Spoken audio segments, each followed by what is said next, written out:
புறாவில்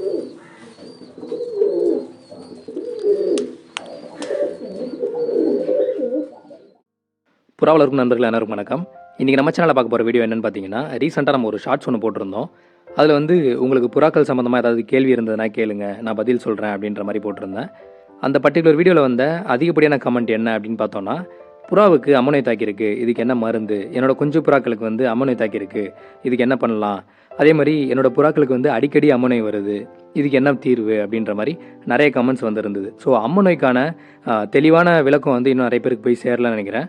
நம்ம சேனல்லே வந்து ஆல்ரெடி அம்மோனியாக்கு என்ன மருந்து கொடுக்கலாம், இந்த நோய் எப்படி வருது அப்படின்றத பற்றி நம்ம ஒரு வீடியோ போட்டிருக்கோம். அதை இன்னும் நிறைய பேர் பார்க்கலன்னு நினைக்கிறேன். ஸோ இந்த விஷயம் இன்னும் நிறைய பேருக்கு போய் சேரலை அப்படின்றதுனால இந்த வீடியோ ரெடி பண்ணியிருக்கேன். இது உங்களுக்கான வீடியோவை கடைசி வரைக்கும் ஸ்கிப் பண்ணாமல் பாருங்கள். ஃபஸ்ட் இந்த அம்மோனியா வரதுக்கான காரணம் என்ன அப்படின்னு கேட்டிங்கன்னா, ஏவிபாக்ஸ் வைரஸ் அப்படின்னு சொல்லக்கூடிய ஒரு பர்டிகுலர் வைரஸில் இருந்து தான் இந்த அம்மோனியா வந்து பரவுது. இது எங்கெங்கெல்லாம் இருக்குது, இந்த வைரஸ் வந்து எப்படி நம்ம லாஃப்ட்டுக்கு வருது அப்படின்னு பார்த்தீங்கன்னா, வெளியிலேருந்து வரக்கூடிய புறாக்கள், இப்போ ஜங்கிலி புறா, அதே மாதிரி வேறு எங்கேயோ லாஃப்ட்டில் வளரக்கூடிய புறாக்கள் ஆல்ரெடி அம்மோனியாவில் பாதிக்கப்பட்டிருக்கும். இந்த புறாக்களை வந்து நம்ம லாஃப்ட்டுக்குள்ளே அலோவ் பண்ணோம் அப்படின்னா நம்ம புறாக்களோட சேர்ந்து சாப்பிடும். அதே மாதிரி நம்ம புறாக்கள் தண்ணி குடிக்கிறத பாத்திரத்துலேயே தண்ணி குடிக்கும்.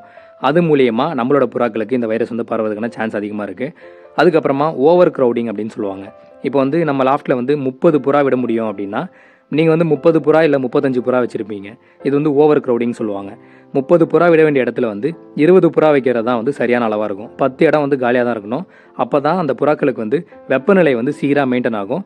இது மூலயமா எந்த ஒரு நோயுமே பரவாமல் நம்ம பார்த்துக்க முடியும். ஸோ வெப்பம் வந்து கண்ட்ரோலில் இருக்கணும். அதே மாதிரி வந்து வெளியிலேருந்து வரக்கூடிய புறாக்களை வந்து நம்ம அலோவ் பண்ணக்கூடாது. இந்த ஒரு விஷயம் பார்த்துக்கணும். கொசு கடிக்காமல் பார்த்துக்கணும். முக்கியமாக கொசுக்கள் மூலியமாகவும் அம்மோனியா வரதுக்கான சான்ஸ் அதிகமாக இருக்குது. இந்த அம்மோனியா எந்த புறாக்களுக்கு அதிகமாக வரும்னு பார்த்தீங்கன்னா, வெறும் குஞ்சு புறாக்களுக்கு மட்டும்தான் வரும். பெரிய புறாக்களுக்கு அம்மோனியா வரதுக்கான வாய்ப்பே கிடையாது.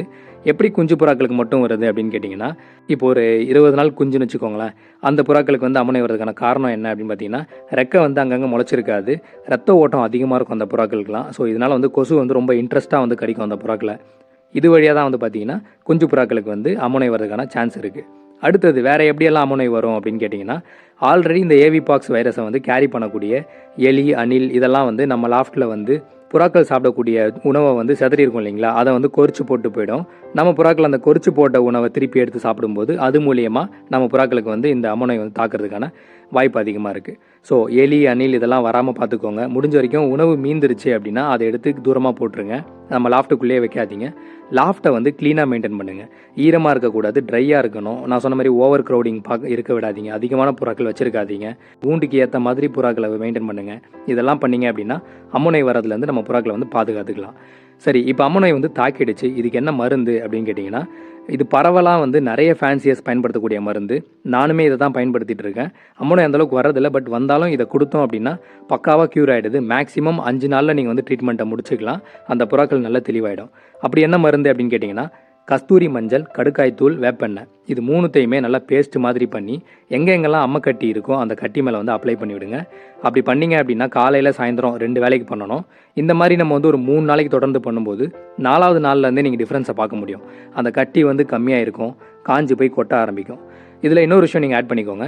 இந்த கட்டி காஞ்சி கொட்டுற டைமில் வந்து பார்த்தீங்கன்னா புறாக்களுக்கு அந்த கட்டி எங்கெங்கெல்லாம் இருக்கோ, பின்னாடி பக்கம், மேலே மூக்கு கிட்ட, அங்கெல்லாம் வந்து பார்த்திங்கன்னா எரிச்சல் அதிகமாக இருக்கும், அரிப்பு ஊட்டுற உணர்வு வந்து ரொம்ப அதிகமாக இருக்கும். அதனால் வந்து புறாங்க வந்து கொஞ்சம் அவஸ்தைப்படும்.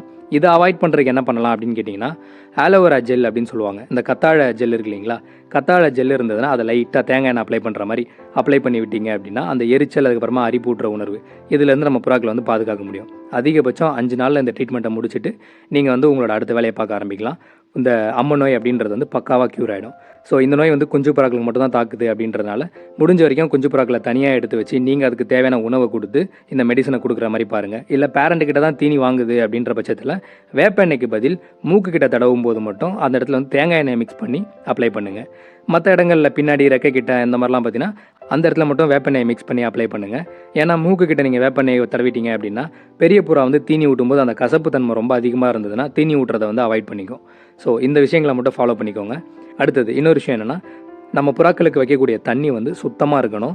அந்த தண்ணி வந்து ரெகுலராக அந்த புறாக்களுக்கு போய் சேர்ற மாதிரி பார்த்துக்கோங்க. ஏன்னா அம்மோனியா பாதிக்கப்பட்ட டைமில் வந்து பாடி டீஹைட்ரேஷன் அப்படின்றது ரொம்ப அதிகமாக நடக்கும். அந்த நீர் சத்து வந்து பத்தாமல் போச்சு அப்படின்னா நீங்கள் மெடிசன் கொடுத்தும் யூஸ் இல்லாமல் போயிடும். ஸோ தண்ணி எப்போவுமே லாஃப்ட்டில் இருக்க மாதிரி பார்த்துக்கோங்க. அந்த தண்ணி சுத்தமாக இருக்க மாதிரி பார்த்துக்கோங்க. ஸோ இந்த விஷயங்கள்லாம் நீங்கள் ஃபாலோ பண்ணிக்கிட்டீங்க அப்படின்னா நீங்கள் வந்து அம்மோனியாவிலேருந்து புறாக்களை ஈஸியாக பாதுகாத்துற முடியும். இந்த வீடியோ உங்களுக்கு பயனுள்ளதாக இருக்கும்னு நம்புறேன். மற்றும் ஒரு பயனுள்ள வீடியோ உங்களுக்கு சந்திக்கிறேன். அது வரைக்கும் உங்ககிட்ட இருந்து விடைபெறுவது உங்கள் அன்பு நண்பன் அன்சாரி.